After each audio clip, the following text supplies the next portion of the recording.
Kiranya Engkau memberkati aku berlimpah-limpah dan memperluas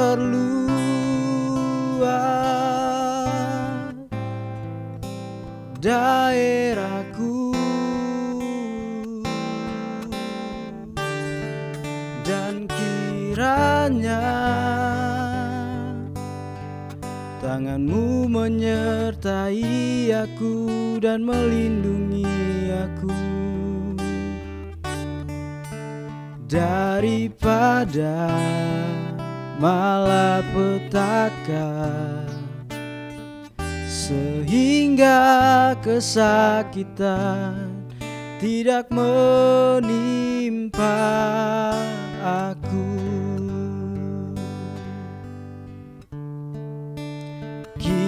Kiranya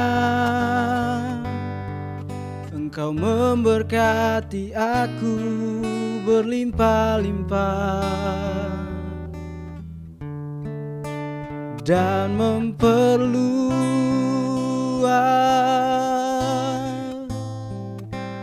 daerahku, dan kiranya tangan-Mu menyertai aku dan melindungi aku daripada malapetaka, sehingga kesakitan tidak menimpa aku.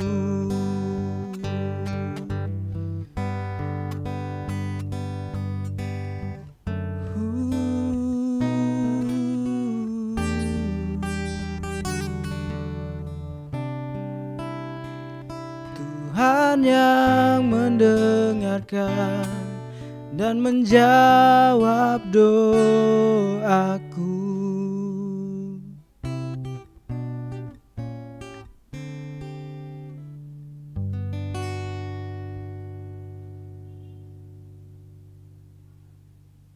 Shalom, selamat pagi dimanapun saudara berada. Saya Peter Napitupulu mengucapkan selamat datang dan selamat jumpa kembali dalam acara Embun Pagi. Topik kita pagi ini adalah komunikasi efektif suami istri. Sebuah kisah suami istri yang hampir cerai akibat miskomunikasi atau gagal paham. Ada suami istri dari latar belakang keluarga yang bermasalah dan mereka memiliki komunikasi yang buruk. Bukan hanya itu, interaksi sosial antara anggota keluarga sebelum menikah juga berbeda. Bahkan sangat berbeda. Setelah berumah tangga, keegoisan masing-masing memperburuk proses komunikasi internal dan memicu pertengkaran dari hal-hal yang sederhana. Tingginya miskomunikasi atau gagal paham ini sering mempertahankan pendapat juga, maka menjadi pemicu pertengkaran mulut, yaitu pertengkaran kekerasan secara verbal yang kemudian berubah menjadi pertengkaran secara fisik. Kekerasan fisik yang semakin sering selama bertahun-tahun membuat pasangan ini merencanakan perceraian. Apa yang harus kita lakukan bila kita ada dalam situasi yang mirip sehingga kita tidak jadi bercerai? Mari kita pahami juga pengertian komunikasi. Komunikasi atau communication dalam bahasa Inggris berasal dari kata Latin communis yang berarti membuat sama. Dari pengertian tersebut dapat ditarik kesimpulan bahwa komunikasi adalah suatu penyampaian pesan yang bertujuan untuk membuat sama persepsi dan satu arti antara komunikator dan komunikan. Berkomunikasi berarti menyampaikan suatu informasi sampai dimengerti 100% seperti yang dimaksud. Dalam Efesus pasal 4 ayat 32, ayat ini merupakan bagian bagaimana kita bisa berkomunikasi secara efektif.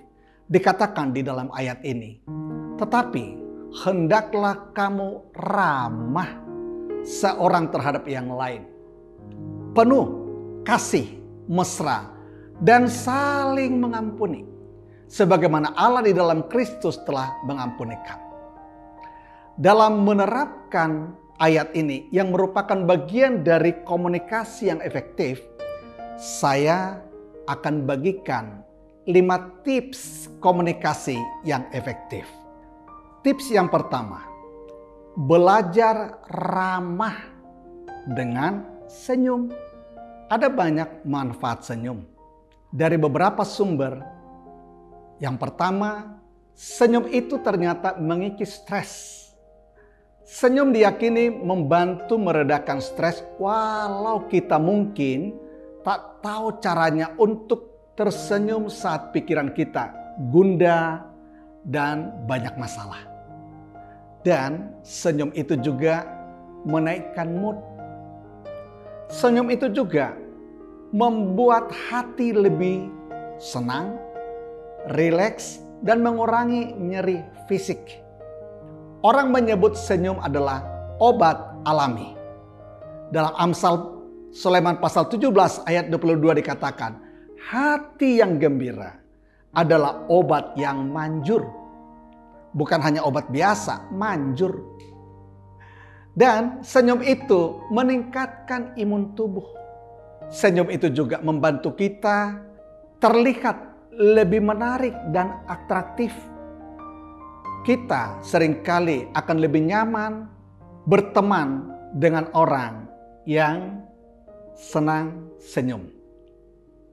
Dan senyum juga membantu kita kelihatan lebih mudah. Dan senyum itu juga bisa menular, artinya terimpartasi. Sehingga suasana di sekitar kita tercerahkan dan mood berubah karena senyum. Dari hasil penelitian psikolog Decher Keltner PhD dan Lee Erne Harker PhD di University of California, salah satu manfaat senyum menurut penelitian mereka adalah melanggengkan hubungan percintaan. Tips yang kedua, bagaimana kita memiliki komunikasi yang efektif. Isi 5 menit pertama komunikasi kita dengan informasi yang baik-baik. Suami bisa saja pulang kerja, tatkala baru nyampe, sang istri bisa menyambut dan berkata, "Wah, senang papa bisa pulang lebih awal.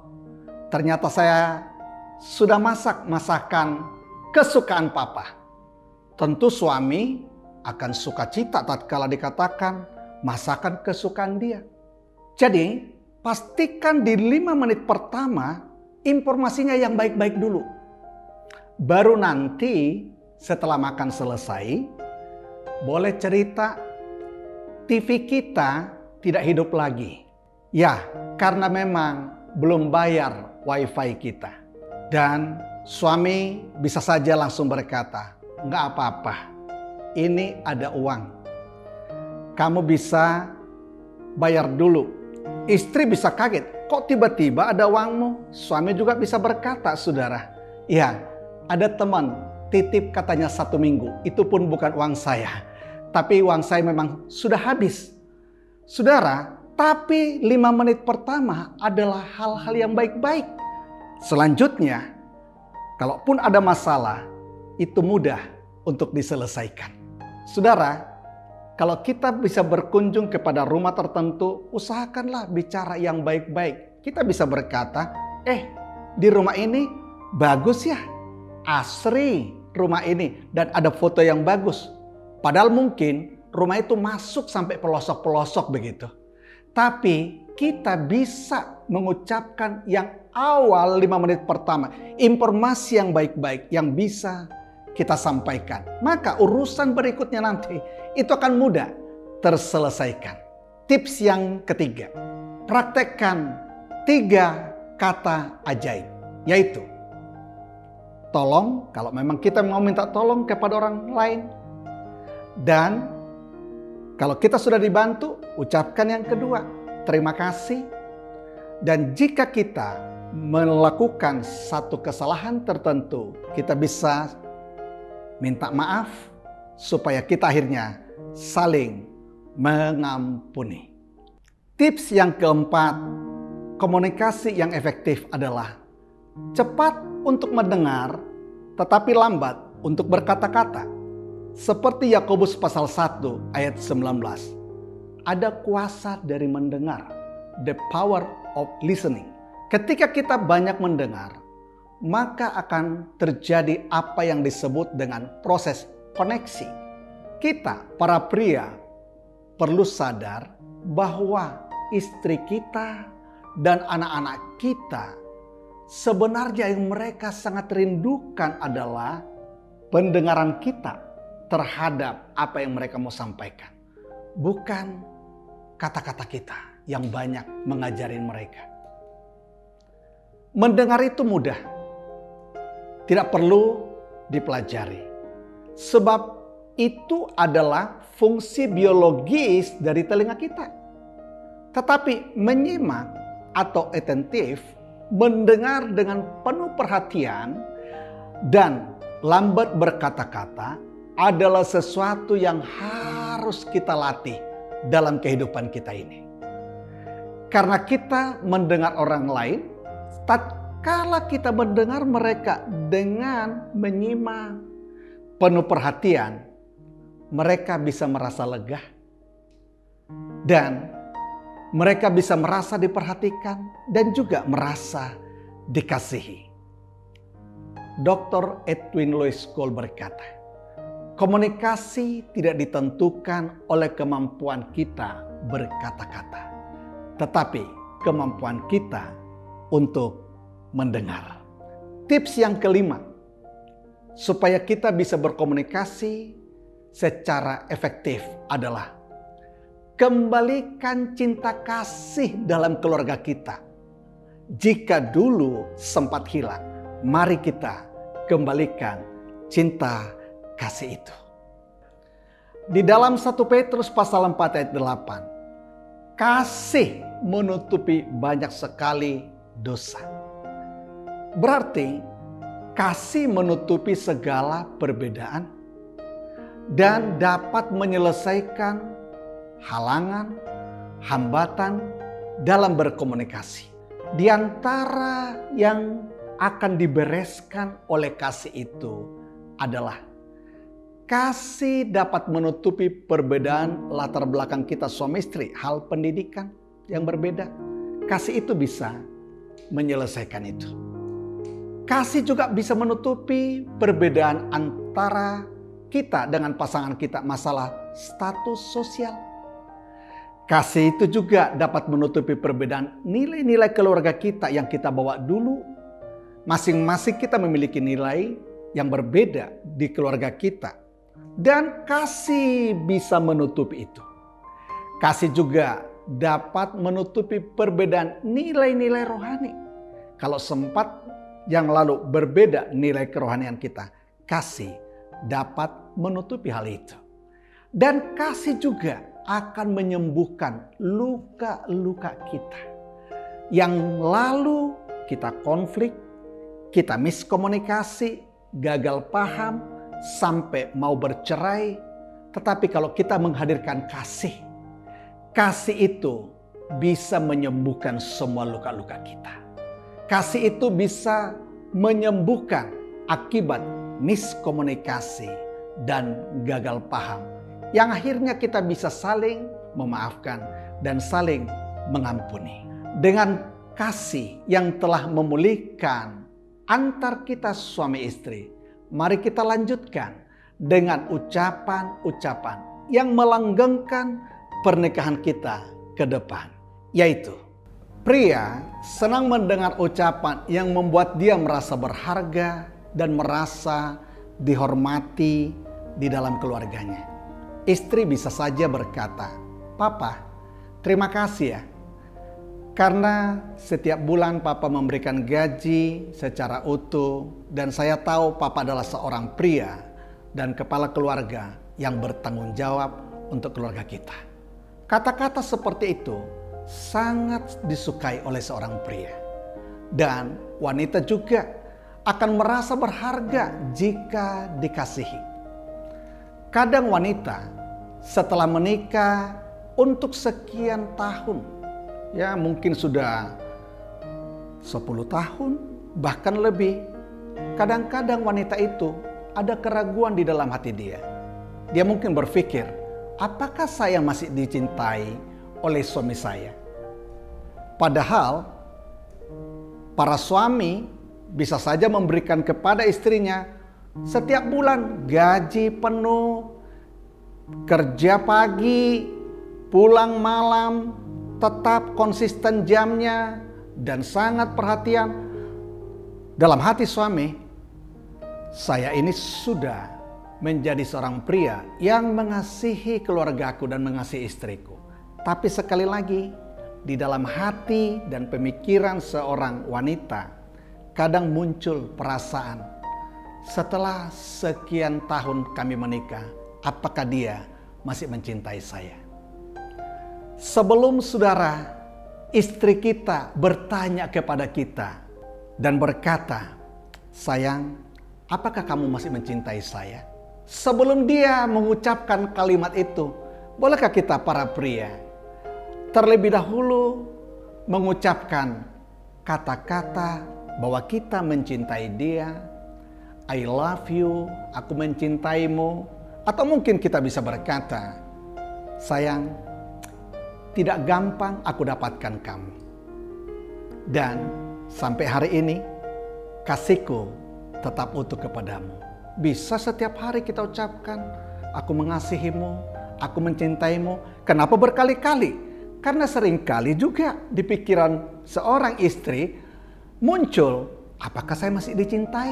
Maka untuk menolong itu, ucapkanlah kata-kata yang berkata bahwa kita mencintai dan mengasihi dia berkali-kali. Pasangan suami istri ini sekarang menjadi pemimpin kelompok sel atau PKS dalam pelayanan, dan mereka senang memuridkan, menguatkan pasangan suami istri yang memiliki pengalaman yang mirip dengan mereka. Saudara, jika ada di antara kita saat ini yang karena gagal paham dan juga miskomunikasi, akhirnya nyaris bercerai atau konflik besar, marilah kita datang kepada Tuhan. Tuhan akan menguatkan kita mempraktekkan prinsip-prinsip ini. Kita berdoa. Bapa dalam Yesus Kristus, kami bersyukur karena firman-Mu mengajar kami supaya kami hidup dalam satu kasih mesra dan saling mengasihi dan saling mengampuni, sehingga komunikasi kami menjadi komunikasi yang efektif. Kuatkan pasangan suami istri untuk bisa saling mengerti dan saling menerima, dan berkati dengan kekuatan sehingga mereka berlimpah dengan kasih-Mu dan dipulihkan semua keluarga mereka pada saat ini. Terima kasih, di dalam nama Tuhan Yesus Kristus kami bersyukur berdoa kepada Tuhan. Amin. Saudara, demikian acara Embun Pagi pada kesempatan ini, dan nantikan acara Embun Pagi dengan topik-topik berikut pada kesempatan yang akan datang. Jika saudara merasa diberkati dengan acara ini, silakan di-like dan silakan juga ditulis apa kesan saudara dan dibagikan, di-share kepada orang-orang lain supaya ini pun bisa menjadi berkat bagi orang lain. Saya Peter Napitupulo mengucapkan selamat pagi, selamat beraktivitas, salam.